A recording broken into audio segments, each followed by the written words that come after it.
Okay, things to work on this week. Still want you to do number 2 from the video lesson I sent you last week. I think it was Wednesday I sent that. So keep using the video that I sent you.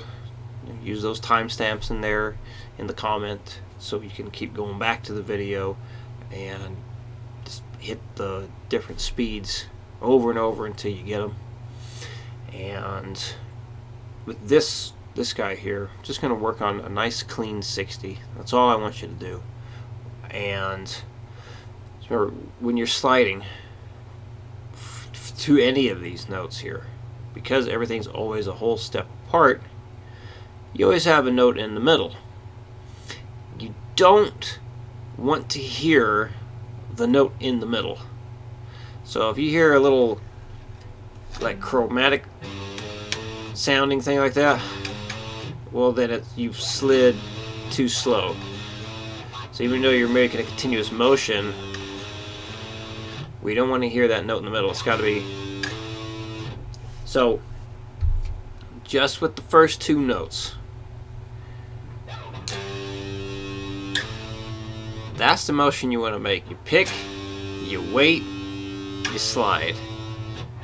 Pick, you wait, you slide.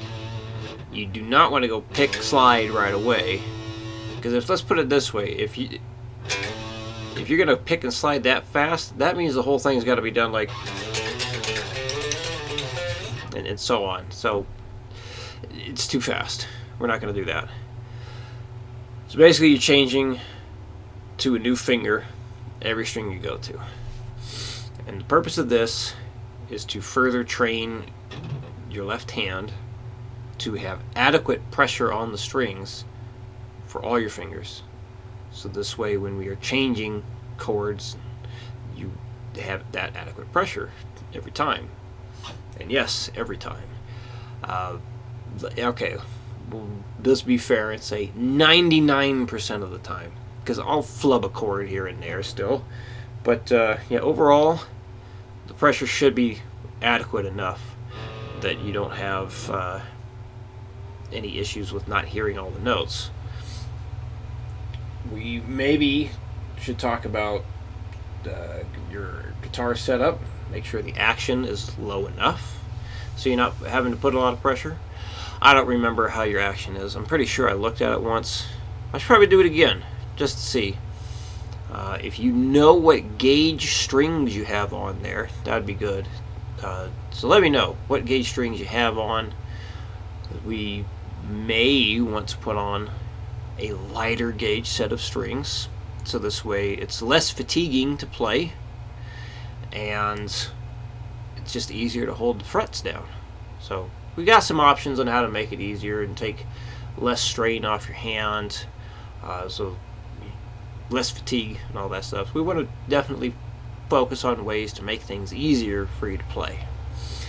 At the same time, we got to make sure we they're going to play correctly too. So yeah, you know, there's some hard work involved. Hopefully we're doing it, you know, smartest way possible. I'm certainly trying my best here. I know you are too. So here we go. The whole thing. Making sure you switch fingers. 1, 2, 3, 4. Pick, slide. Pick, slide. Pick, slide. Pick, slide. Pick, slide. Pick, slide. Pick, slide. Pick, slide. Pick, slide. Pick, slide. Pick, slide. Pick, slide. Pick, slide. Pick, slide. Pick, slide. Pick, slide. If you need to take some extra steps here and work it without the metronome just so you can get used to changing your fingers, that's totally fine. So take your time with it. Get to following along with the video when you can. Yeah, definitely get comfortable sliding with each finger on the different strings, and then follow along with the video when you're ready, and do the best you can, and we'll take it from there. Yeah, and if you know you can't pay on the first, let me know as soon as you can. I'd appreciate it, and this way I know what's coming up, and happy to work with you. Just let me know, okay? Appreciate it, and I will see you again on Monday.